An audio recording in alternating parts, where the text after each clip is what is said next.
Good morning, friends. It's a beautiful sunrise here at the beach, and I hope you're having a beautiful morning or day wherever you are. Last week, on this little morning devotional sermon moment, whatever you want to call it, on YouTube, there was a commenter named called the Huxley Agnostic, and he or she had some good questions. And so I wanted to take a few moments to address them, and I let this person know that we would be talking about it this week. So the questions were essentially, and if you're watching, friend, I hope that you can ask further questions or let me know if I missed something. But the questions were essentially around, why would there be a God who created a heaven that was just full of, amenable and obeying, peaceful kind of souls, while also creating a world that promoted so much suffering and conflict, knowing that this same God, and Mr. or Mrs. Huxley used my least favorite pronoun for God, he, that he would create people that would fail, that he knew would fail because of the way they were created. And I thought that was an interesting question based in a lot of the poor theology I see spewed forth from a lot of churches who believe themselves to be followers of Christ. So I understand where this person's questions are coming from, because that's what so many of us get taught as kiddos. That's what so many churches are still preaching and teaching, so that the fear of this heaven and hell place, the fear and reward system, makes people controllable.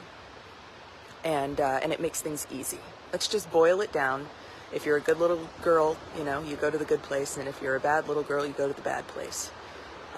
But as we mature, hopefully we realize that life is not that simple.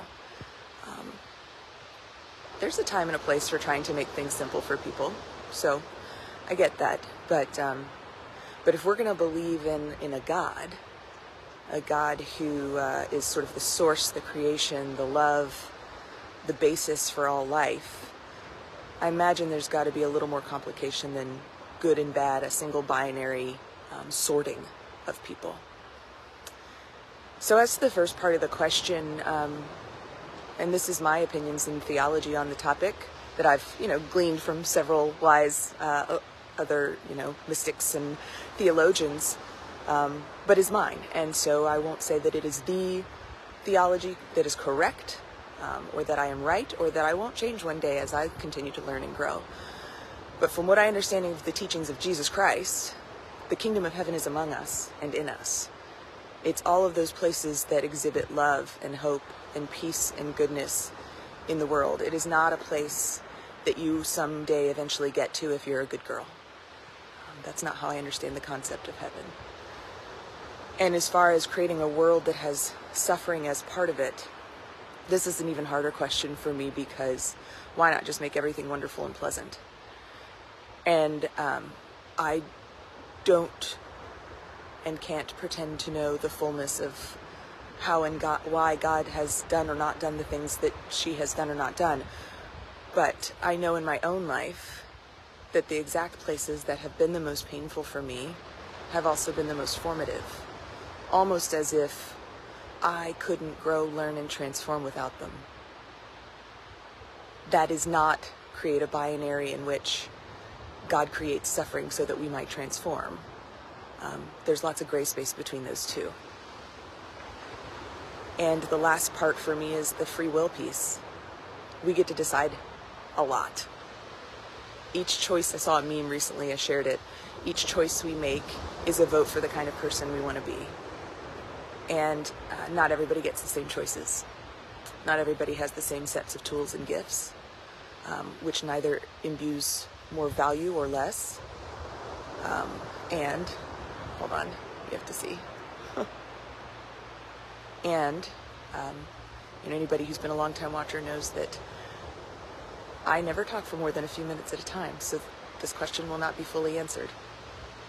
But what I do know is that if there is a source of all goodness and love and hope and peace, Good morning.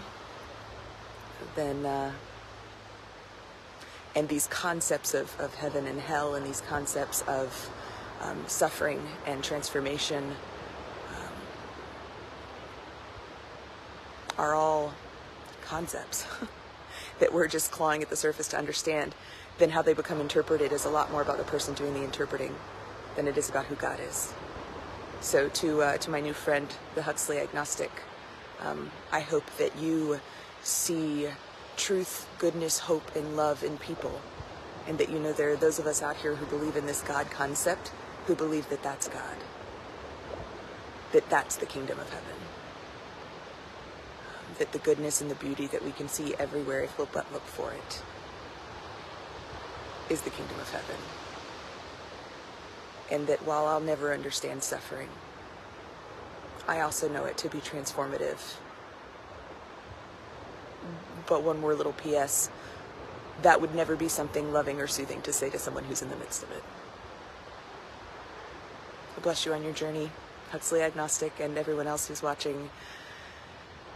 And may you take a deep breath and know peace and know love and have a sense of something greater than yourself that is a source of fuel for your soul instead of just a force of judgment.